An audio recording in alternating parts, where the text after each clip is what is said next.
Sí, como yo lo veo, hay tanto potencial en ver al futuro, a ver a la tecnología, al media social, al internet y el desarrollo del mundo, y ver que sí podemos ver hacia adelante en el futuro de la humanidad, pero también acordarnos de dónde venimos.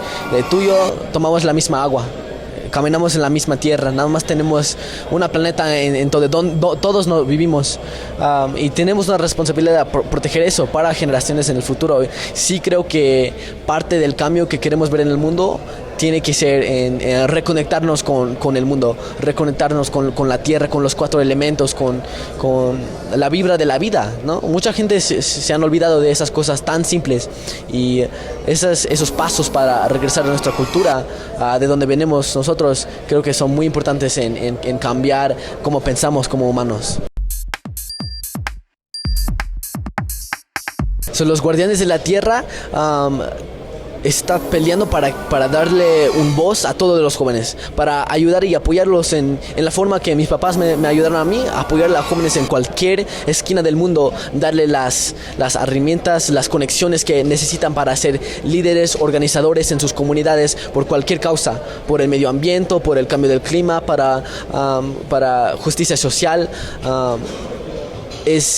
Todo se trata en subir las voces de jóvenes.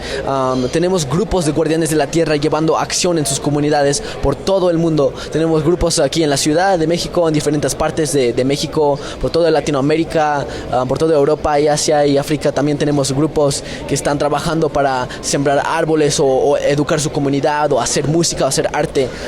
Muy inspiradores, y para conectar es muy simple. Si quieres, nada más busca la página de web, sí, earthguardians.org, y ahí tienen toda la información en cómo conectar. Es EARTH Guardians, GUARDIANS.org, y así ahí encuentras toda la información, videos.